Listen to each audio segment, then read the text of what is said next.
నెల్లూరు జిల్లా రాజకీయాల్లో వివాద రహితుడు, అందరికీ స్నేహశీలి, అన్ని రకాల కూడా అందరితో కూడా కలివిడిగా ఉండే వ్యక్తి, రాజకీయాల్లో ఎలాంటి భేషజాలు లేని వ్యక్తి, ఎంతో ఉన్నత స్థానంలో ఉండి కూడా అందరితో గౌరవంగా ఉండే వ్యక్తి వేమిరెడ్డి ప్రభాకర్ రెడ్డి. వేమిరెడ్డి ప్రభాకర్ రెడ్డి గారు వైఎస్ఆర్ కాంగ్రెస్ పార్టీలో ఉన్నంత కాలం మిగతా ఏ రాజకీయ పార్టీ కూడా వారి గురించి ఒక్క మాట వ్యతిరేకంగా మాట్లాడారు. ఎందుకంటే వారి మీద ఆ గౌరవం అందరికీ. వైఎస్ఆర్ కాంగ్రెస్ పార్టీ నాయకులు మాత్రం వేమిరెడ్డి ప్రభాకర్ రెడ్డి గారు తమ పార్టీ నుంచి దూరంగా జరుగుతున్నాయి. మరే వేమిరెడ్డి ప్రభాకర్ రెడ్డి గారు లాంటి వ్యక్తుల్ని మనం వదులుకున్నామే, ఇది మనం చేసిన పాపం కాదా అన్న ఆలోచన చేయకుండా ఎదురుదాడి దిగుతా ఉన్నాం. నిన్నటి రోజున విజయసాయి రెడ్డి గారు నెల్లూరు వచ్చారు. ఆ నెల్లూరులో జరిగినటువంటి వారి స్వాగత ర్యాలీ ఎంత అట్టర్ ఫ్లాపో ప్రజలంతా కూడా నవ్వుకుంటూ ఉన్నారు. మీడియా కూడా దీని ప్రత్యక్ష సాక్షి. ఈ సందర్భంగా విజయసాయి రెడ్డి గారిని నేను సూటిగా అడిగేది ఒకటే, విజయసాయి రెడ్డి గారు నెల్లూరు పార్లమెంటు అభ్యర్థిగా నామినేషన్ వేసే ముందు నెల్లూరు పార్లమెంటరీ ప్రజలకి 2 ప్రశ్నల సమాధానం చెప్పే మీరు నామినేషన్ వేయాలా? ధైర్యం ఉంటే సమాధానం చెప్పండి. విజయసాయి రెడ్డి గారు దాదాపు 8 ఏళ్లుగా మీరు రాజ్యసభ సభ్యుడిగా ఉన్నారు.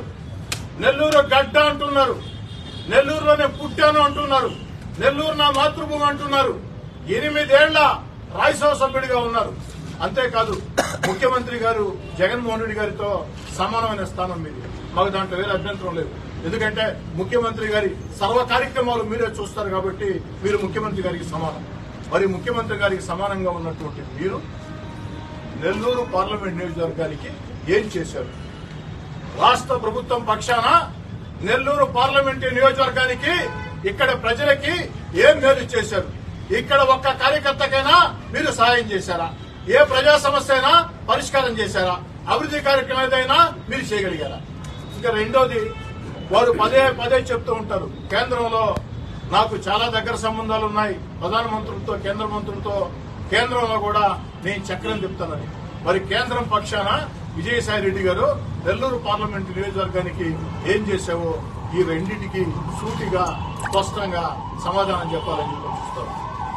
ఏమిటని ఆలోచన చేస్తే ఏం చేశావంటే, విజయసాయి రెడ్డి గారు ముఖ్యమంత్రి గారికి సమానంగా ఉండి లేదా కేంద్రంలో చక్రం తిప్పి నెల్లూరు జిల్లాకి విజయసాయి రెడ్డి గారు చేసింది ఏమిటంటే గుండు సున్నా.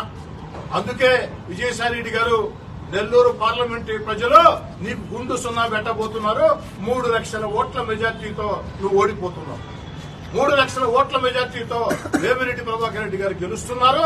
3 లక్షల ఓట్ల తేడాతో విజయసాయి రెడ్డి గారు నువ్వు ఓడిపోతున్నావు. ఎందుకంటే నెల్లూరు పార్లమెంట్ ప్రజలకి నువ్వు చేసిన గుండు సున్నా కాబట్టి నీకు పెద్ద సున్నా నెల్లూరు ప్రజలు పెట్టబోతున్నారు.